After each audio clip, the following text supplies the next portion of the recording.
Joanne from Joanne's Doggy Schmacks, and it's December. Coming up on the holidays, and it's time to start making some cookies. Baking for your kids, for your family, and for your dogs. Today, we are making gingerbread men. I'm going to go gluten-free for those of you who don't go with wheat for your dogs. We have Queen Elizabeth I to thank for gingerbread men. Evidently, back in the mid-1500s, ginger was still kind of a new spice due to the spice trade, and people were experimenting with it. They loved the flavor, and I guess she had a very creative imagination, and she tasked her cook with the job of making cookies in the shape of people who came to visit her. And then she would sit everyone down at the table, and she would give them a cookie in their likeness, and on the one hand they were pleased, and on the other hand they were horrified that they were eating caricatures of themselves. But anyway, thank you, Queen Elizabeth I. So let's get started. These are for dogs, not humans. We are going to start with 1 cup of oat flour. And I tried to go economical. Had to buy some pantry supplies lately, and the prices have gone through the roof. So even though this is gluten-free, I'm choosing to use more common gluten-free ingredients. This recipe to begin with had quinoa flour in it, and I bought it many months ago. Well, it's just totally unaffordable right now. This is a cup of brown rice flour that we're adding to the oat flour. And I have a half a cup of flax meal, good for your dog's coat. And we're gonna put tapioca flour in there. That's my fabulous binder. A teaspoon of ginger. I put like a really big teaspoon in there. Dogs actually really love it. And a sprinkle of cinnamon. And we're gonna mix this all up, and then we're gonna add some wet ingredients. So that's what this looks like.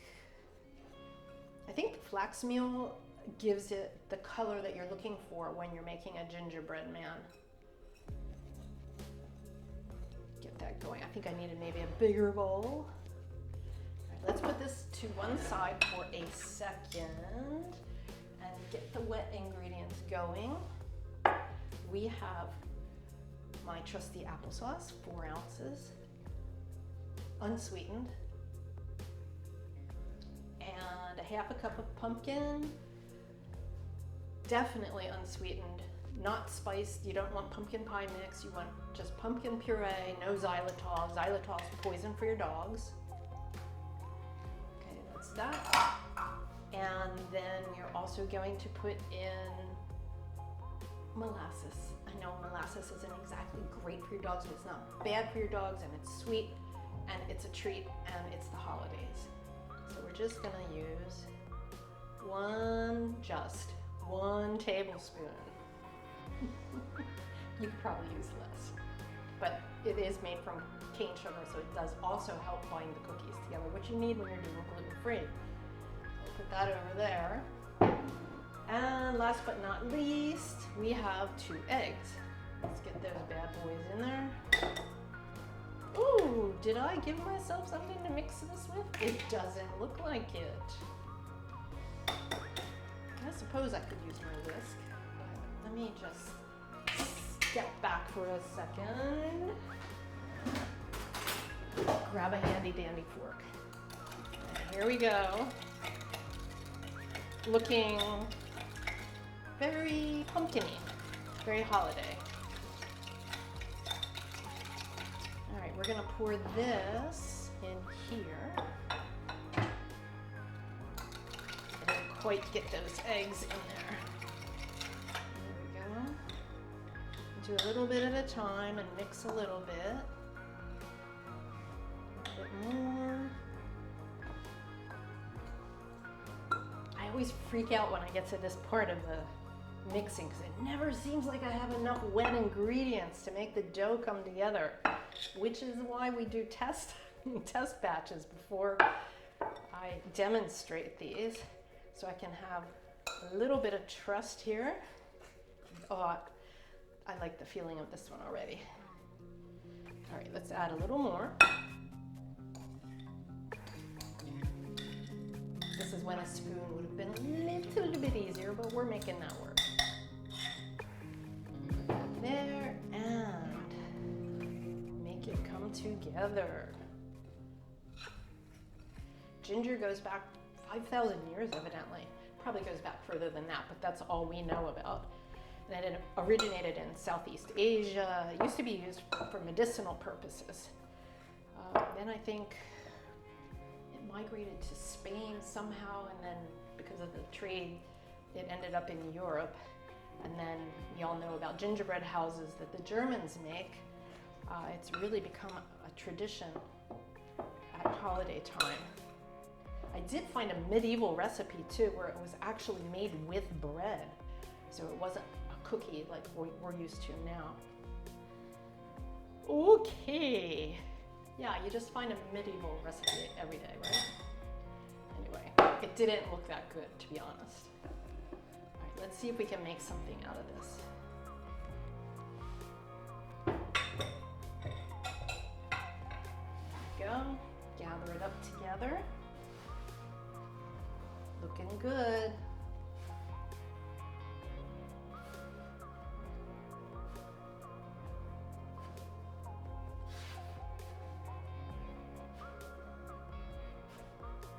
The consistency of a gluten-free dough is so different from that of one that contains gluten. When I was making my dog treats a long time ago, I was 100% gluten-free, so that's kind of what I'm used to. But dough with wheat in it always feels like it's living. It's very weird. All right, let's see if we can make this work. This looks pretty good. And the color will darken up in the oven. I might need a little bit of flour on here. Not flour with wheat, but either the brown rice or the oat flour. But let's see if we can do it without it. Perfect. We got one little gingerbread dude coming up. And what we're gonna do when we're finished with these is decorate them. We're going to use a yogurt, tapioca, starch, and water recipe. Very easy to make, and it dries hard, which is nice. And you can kind of have fun making faces on your little guys.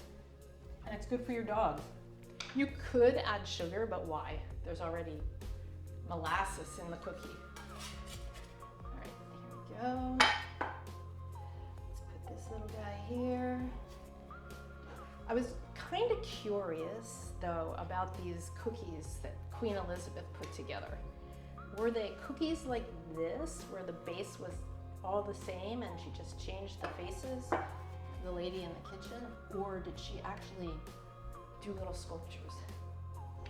I'd like to see some drawings or photos. I guess they didn't have cameras.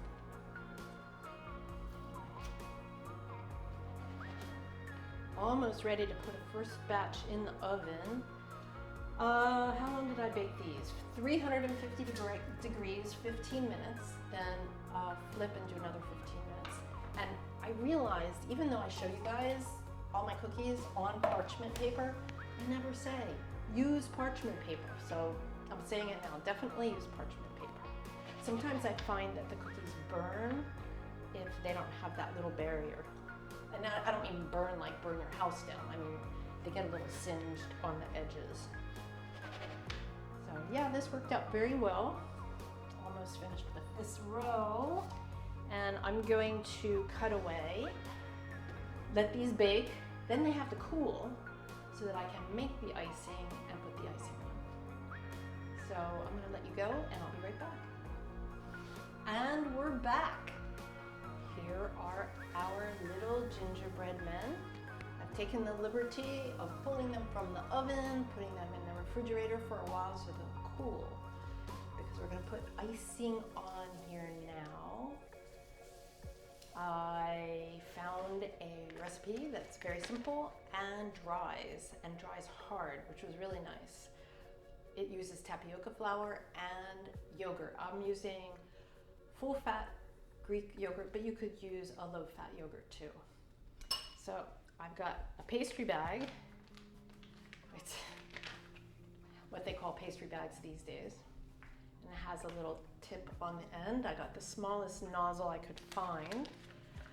And you'll be putting this mix of yogurt and tapioca flour in here and then squeezing and making little outfits and faces. So I'm going to gradually stir in this tapioca flour. I don't know if I said I used a half a cup. So it's a half a cup of tapioca flour and a half a cup of the yogurt. So, oh! Don't take the whole thing and dump it down your front. Okay, so let's do a little bit more here. I'm gonna put that aside so I can stir this properly. Joanne, oh, making a mess. Let's move this. And let's clean this just a little bit. That looks okay to me. All right, let's do this. I don't know if you can see this. It's a little thick, I'm thinking right now, which is so funny. The last time I made this, it was a little thin, and I still have this much more tapioca flour to put in. But I'm gonna follow the directions and get that in there because the original recipe that I followed said add 2 to 3 teaspoons of water, and I only needed 1. But as I'm looking at this, I may need more. That's the consistency. Maybe not. I'm still gonna put the 1 teaspoon in that I did because butterfingers. Let's do this. Wow, that's kind of hard to do, to put a little tiny bit of water. This is an IQ test, you guys. Okay, yeah, throw that in.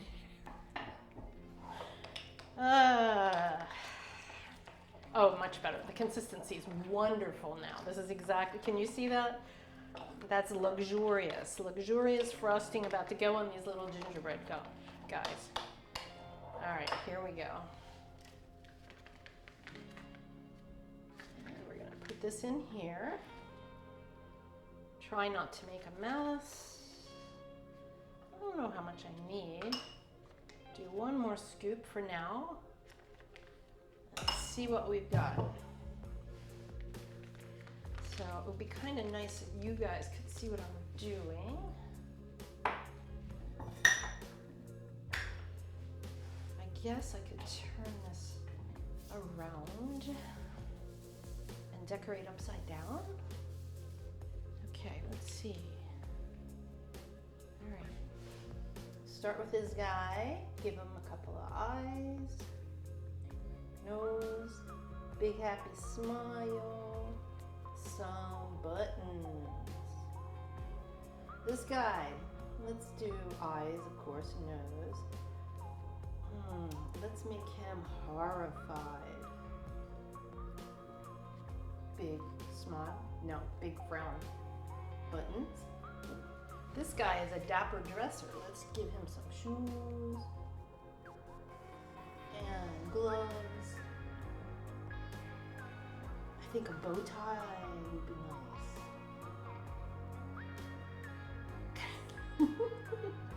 Here we go. Oop. I'm starting to go a little crazy. I think we want this guy to have a beard, like my schnauzers. That's a long beard. That's like a ZZ Top beard. No, he looks like a walrus. But he's okay, right? He's cute. Anyway, you get the idea. Put this in the refrigerator, let it dry, and you have gingerbread cookies for your dogs and gifts for your friends' dogs. one more thing I wanted to mention before I go. I went to a thrift shop recently just to find some presentation plates for my treats. And I found this cool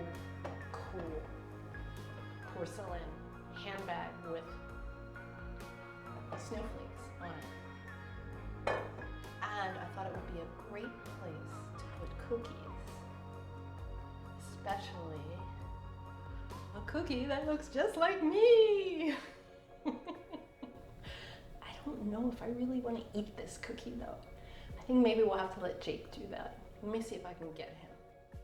Jake! Time to taste. See if you like the gingerbread. Come around though. Come around this way. Look what we have. Okay, you can come that way. All right. What do you think? Does that look like mommy? Are you gonna gobble her up? What do you think? Here you go. Yeah? So I'm very proud of these. Let me move this out of the way. I'll finish decorating these a little bit later. I'll post a picture online. Thank you for watching. Have a good December, a good holiday. Gingerbread guys, thank you Queen Elizabeth I, or your cook, whomever it was. Don't forget to subscribe and like.